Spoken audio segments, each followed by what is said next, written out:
Financial markets పై పట్టు సాధించాలనుకునే వాళ్ళు Revanth conduct చేసే వెబినార్ కోసం ఈ నెంబర్ కి కాల్ చేయండి.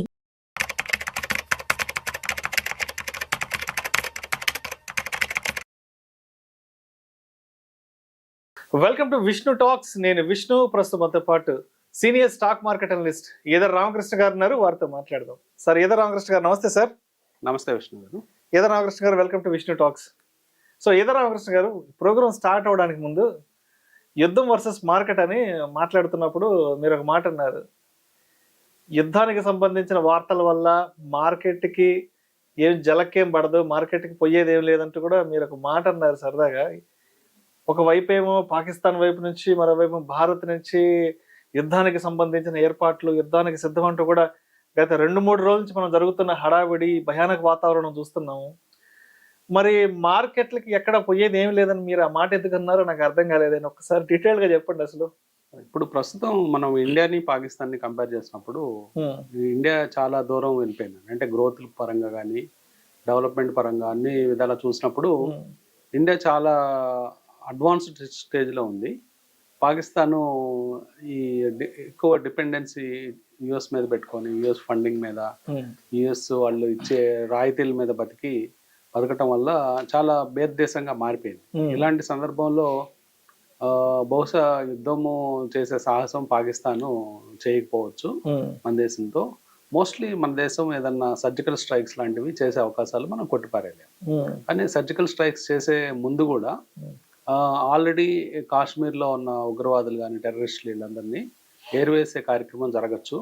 బహుశా ఒక 1 month ప్రోగ్రామ్ అది పెట్టుకొని అవన్నీ కంప్లీట్ అయిన తర్వాత మాత్రమే సర్జికల్ స్ట్రైక్స్కి వెళ్ళే అవకాశం ఉంది. ఈ స్క్రాప్ అంతా తీసి పక్కన పడేస్తారు, జరిగే అవకాశం ఉంది. కాబట్టి కానీ మార్కెట్స్లో ఇలాంటి టైంలో ఒక ప్యానిక్గా మొన్న ఫ్రైడే చూసాం. కంటిన్యూస్ సెల్లింగ్ అనేది మార్కెట్లో కనిపించింది.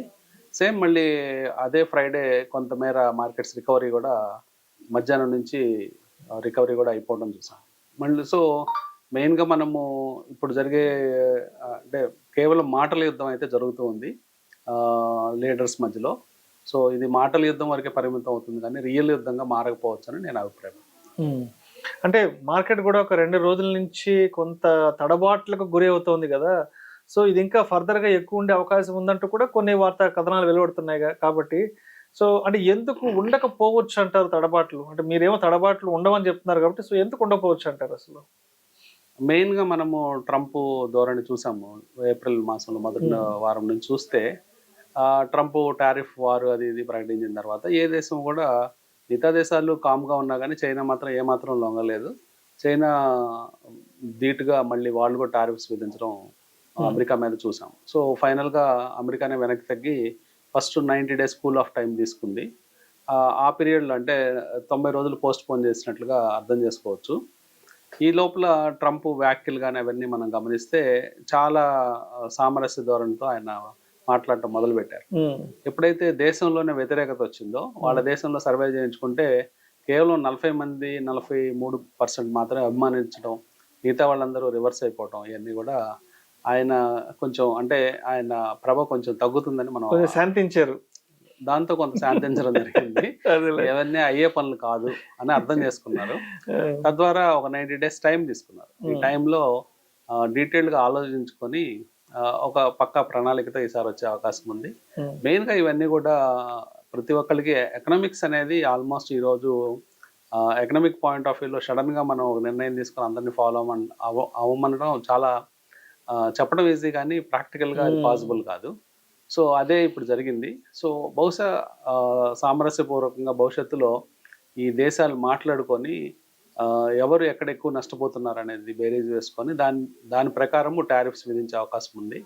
ఆల్ ఆఫ్ ద సడన్ ఒక బోర్డు తీసుకొచ్చి ఈ కంట్రీకి ఇంత, ఈ కంట్రీకి బోర్డు కూడా పట్టుకొని మొత్తం నెంబర్లను చదివేసేసి అలా చేసే ప్రక్రియ కాదు ఇది.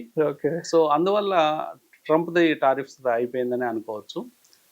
అంత సవ్యంగా సాగుతున్న టైంలో మన మార్కెట్స్లో ఈ పెహల్గాం ఘటనతో మార్కెట్స్ ఒక్కసారిగా ఉలికి పడినట్లుగా కొంత కరెక్షన్స్ దిశగా మార్కెట్లు ముందుగా వచ్చినప్పటికీ న్యూస్ మంత్లీ అలాగే వీక్లీ సెటిల్మెంట్ ఉండటంతో నిఫ్టీ, బ్యాంక్ నిఫ్టీ వీటిల్లో మార్కెట్స్ కొంత తట్టుకొని నిలబడ్డాయి. కానీ ఫ్రైడే కొంత వాటి వేడి అనేది మార్కెట్లో కనిపించింది. సో మార్కెట్స్ కొంత ఫాస్ట్గా పడిపోవటము, తర్వాత రికవరీ అవ్వటము, కొంత సర్దుకొని అంటే ముందుగా రిలయన్స్ రిజల్ట్స్ కూడా రాబోతుంది. అంటే ఫ్రైడేకి మనం చూస్తే ఇవన్నీ అంశాలను దృష్టిలో పెట్టుకొని మార్కెట్స్ మళ్ళీ కొంత సర్దుకొని ఉంది. సో భవిష్యత్తులో మార్కెట్స్లో కొంత కన్సాలిడేషన్ కనిపించినప్పటికీ వ్యూ మాత్రం లాంగ్ వ్యూ పెట్టుకోవడం బెటర్. రైట్.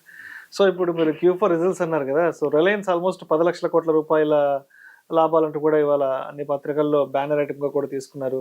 సో మరి ఏంది Q4 రిజల్ట్స్ రిలయన్స్కి ఎలా కలిసి వచ్చాయంటారు, అండ్ ఇది మార్కెట్కి ఎంత బెనిఫిట్ ఇచ్చే అవకాశం ఉందంటారు?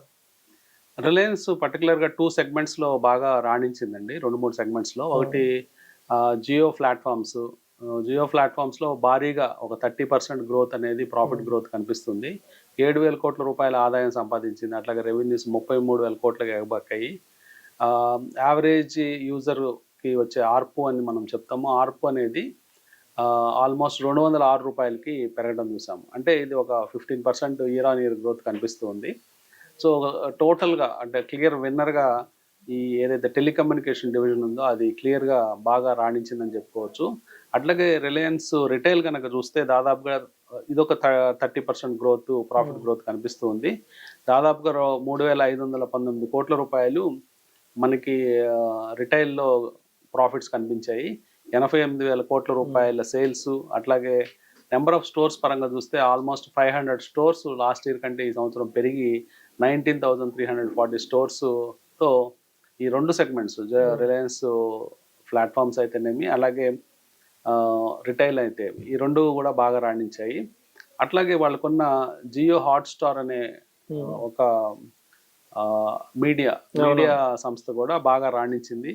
దాదాపుగా 10,000 కోట్ల రెవెన్యూతో 229 కోట్ల ప్రాఫిట్తో ఆల్మోస్ట్ వీళ్ళకి ఐపీఎల్ రైట్స్ ఇవన్నీ ఉండటంతో, ఎక్స్క్లూజివ్ రైట్స్ ఆ పర్టికులర్ సెగ్మెంట్లో కూడా మంచి రాణించడం జరిగింది.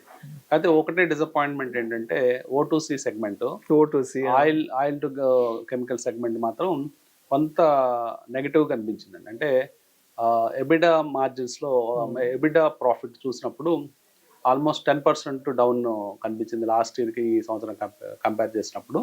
ఆ డిక్రీజ్ అనేది ఆ ఒక పర్టికులర్ సెగ్మెంట్కి పరిమితం అవడంతో ఓవరాల్ రిజల్ట్స్ అనేవి చాలా బాగున్నాయి. అట్లాగే Reliance next year growth estimations రాబోయే క్వార్టర్స్ కూడా బాగా ఇవ్వటం జరిగింది. ఆ గైడెన్స్ కూడా బాగా పనికొచ్చే అవకాశం ఉంది. రాబోయే రోజుల్లో రిలయన్స్ మనకి ఇప్పుడు అట్రాక్టివ్ ప్రైసింగ్ దగ్గర కూడా ఉంది. అంటే ఆల్మోస్ట్ మనకి 1,300 దరిదాపుల్లో రిలయన్స్ షేర్ ట్రేడ్ అవటం, మల్టిపుల్ రెసిస్టెన్స్ పాయింట్ దగ్గర ఉన్నప్పటికీ ఇది ఏమాత్రం రేపు మండే పైకి బ్రేక్అవుట్ అయితే ఫర్దర్గా మంచి రిటర్న్స్ ఇచ్చే ఛాన్స్ ఉంది. డివిడెండ్ కూడా 5.5 రూపీస్ డివిడెండ్ అనౌన్స్ చేయడం జరిగింది. తర్వాత ఒక 25,000 కోట్ల రూపాయలకి NCDs ఇస్తున్నారు, నాన్ కన్వర్టబుల్ డిబెంచర్స్. వాళ్ళ ఎక్స్పాన్షన్ ప్లాన్స్ కావచ్చు, ఖర్చులకు కావచ్చు.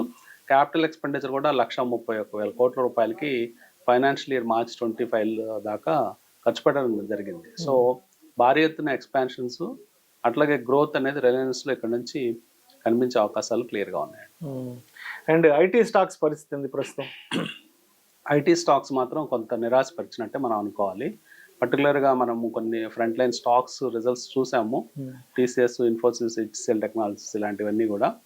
ఇవన్నీ కూడా పర్టికులర్గా మనకి ఆందోళన కలిగించే అంశం ఏంటంటే నెగిటివ్ గైడెన్స్ ఇవ్వటం. అంటే నెక్స్ట్ ఇయర్ ఈ కంపెనీస్లో గ్రోత్ అనేది కొంచెం తగ్గుముఖం పట్టే అవకాశం ఉంది. కంపెనీస్ ఎలా తయారైనాయి అంటే కొంచెం అట్రాక్టివ్ వాల్యుయేషన్స్ తయారైనాయి. ఈ సంవత్సరం మనము బాగా వర్స్ట్ పర్ఫార్మింగ్ సెక్టర్ ఏదైతే ఉందో ఇయర్ టు డేట్ మనం చూస్తే ఐటీ నెంబర్ 1గా ఉంది. తర్వాత రియాలిటీ అనే సెక్టర్ కూడా బాగా తగ్గుముఖం పట్టి ఉంది, అంటే తగ్గింది. సో ఐటీ సెక్టార్లో బాగా తక్కువగా రేట్ల దగ్గర దొరకడంతో డివిడెండ్ ఈల్డ్ అనేది ఎక్కువ కనిపిస్తుంది. ఆల్మోస్ట్ ఫ్రంట్ లైన్ స్టాక్స్లో మనకి 3% డివిడెండ్ కనిపిస్తుంది. అది మంచి అంశమే. సో ఇన్వెస్టర్స్ కొంచెము ఐటీ స్టాక్స్లో ఏంటంటే రాబోయే ఫ్యూ క్వార్టర్స్ కొంచెం ఇబ్బందులు ఉంటాయి. అంటే గైడెన్సే వాళ్ళు తక్కువ ఇవ్వడంతో సడన్ షాక్స్ ఇవన్నీ ఉండే అవకాశం ఉంది. ఇదొక సైక్లికల్ ఇబ్బంది అని చెప్పుకోవాలి. అంటే మనం ఇద్దరికి సైక్లికల్ స్టాక్స్ అంటే ఏ మెటల్స్ లేకపోతే షుగర్ సెక్టార్స్ ఇలాంటివి చూసేవాళ్ళం.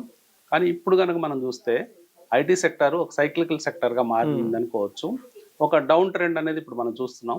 మేబీ ఫ్యూ ఇయర్స్ తర్వాత మళ్ళీ ఇది అప్ ట్రెండ్లోకి వెళ్ళే అవకాశాలు ఉంటాయి సర్దుకొని. ఇది టెంపరీ ఫేజ్ అని చెప్తాను. రైట్.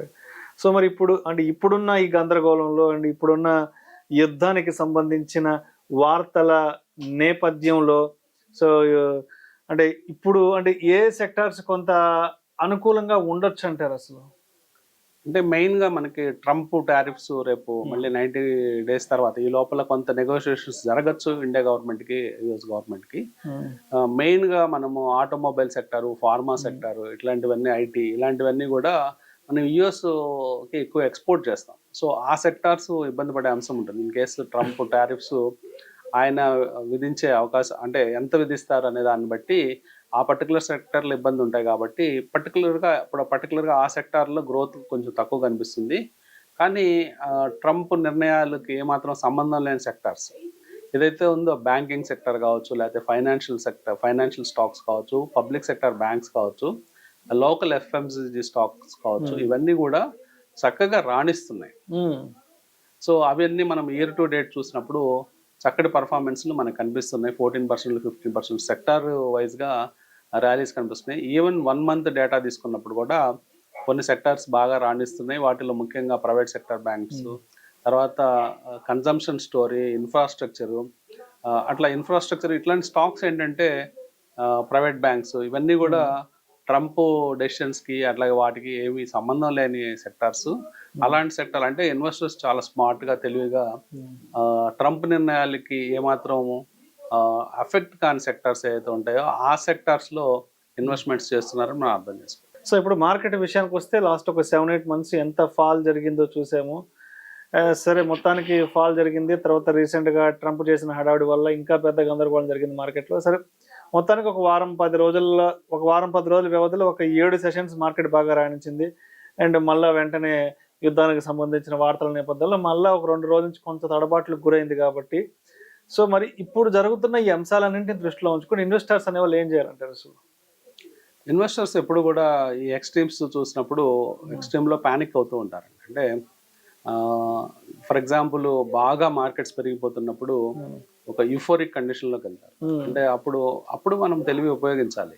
యాక్చువల్గా అప్పుడు ప్రాఫిట్ బుకింగ్ చేసుకోవటం అట్లాంటివి మన పోర్ట్ఫోలియోస్ని కొంచెం బాగా చక్కగా రాణించిన షేర్లని అమ్మటం, లేకపోతే ఏదైనా వీక్ షేర్లు ఉంటే తీసేయడం, అట్లాంటివి కార్యక్రమాలు మనం చేయాలి. కానీ యూఫోరిక్ కండిషన్లో ఇంకా మార్కెట్స్ ఇంకా పైకి వెళ్తాయి, ఇంకా చాలా దూరం వెళ్తాయి అని ఆశతో ఉండిపోతారు.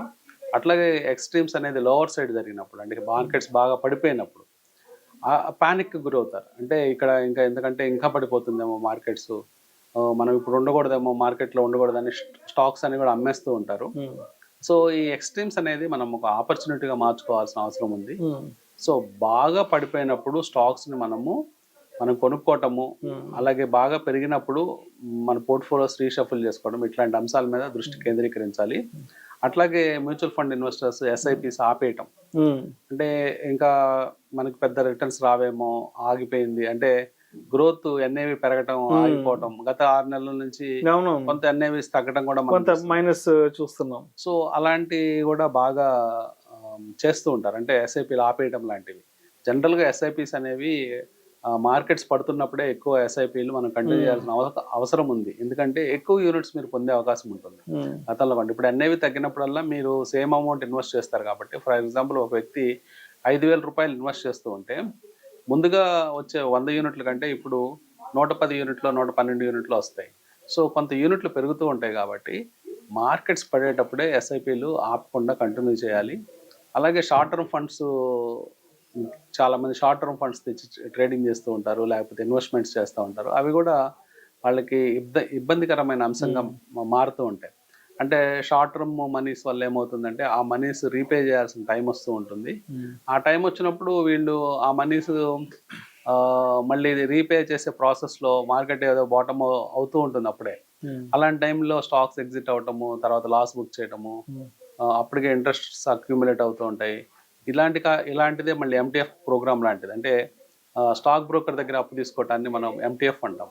మార్జిన్ ట్రేడ్ ఫండింగ్ ద్వారా ఇన్వెస్ట్ చేస్తూ ఉంటారు. అంటే మనం ఒక 10 లక్షలు పెట్టి ఇంకో 10 లక్షలు బ్రోకర్ దగ్గర అప్పు తీసుకోవడం, లేకపోతే 20 లక్షలు బ్రోకర్ దగ్గర అప్పు తీసుకోవడంతో ఈ మార్జిన్ ట్రేడింగ్ ఫండింగ్లో ఇరుక్కుపోయి అక్కడ కూడా నష్టపోతుంటారు. ఇట్లాంటి పనులు ఎలాంటి మార్కెట్ కండిషన్స్లో కూడా చేయకుండా ఉండటమే మంచిది. అట్లాగే మార్కెట్లో చాలా మంది టైం అనేది ఏదో కరెక్ట్గా బాటంలో ఎంటర్ అవ్వాలి, లేకపోతే కరెక్ట్గా బాగా పడిపోయినప్పుడు ఎంటర్ అవ్వాలని అనుకుంటూ ఉంటారు, కానీ అలా టైం చేయడం అనేది చాలా కష్టం. అలా టైం చేయలేం. టైం చేయకుండా మార్కెట్కి ఎక్కువ టైం ఇచ్చేటట్లు, తక్కువ ఫండ్స్ అయినా పర్వాలేదు, ఇన్వెస్టర్స్ మీరు ఎక్కువ టైం ఇచ్చి ఎక్కువ కాలం మనం కంటిన్యూ చేస్తే ఎక్కువ రిటర్న్స్ వచ్చే అవకాశం ఉంటుంది. కానీ మనం టైమింగ్ చేద్దామని ఆశతో వెయిట్ చేయడం, సైడ్ లైన్స్లో ఉండటం, ఇలాంటి కార్యక్రమాల వల్ల మనం మంచి ఆపర్చునిటీస్ కోల్పోయే అవకాశాలు క్లియర్గా ఉంటాయండి. సో ఇవన్నీ కూడా చిన్న చిన్న టిప్స్ లాంటివి. ఇవన్నీ గుర్తుపెట్టుకొని టైమ్లీ అప్లై చేస్తే మంచి రిటర్న్స్ పొందే అవకాశాలు స్టాక్ మార్కెట్లో ఉంటాయి. Thank you sir. Thank you so much ఏదర్ రామకృష్ణ గారు. థ్యాంక్ యూ అండి. ఈ యుద్ధ వాతావరణ నేపథ్యంలో మరి ఇండియన్ స్టాక్ మార్కెట్స్ లో కదలికలు ఏ విధంగా ఉంటాయి ఏంటనే అంశం గురించి చక్కగా తెలియజేశారు. Thank you so much sir. Thank you.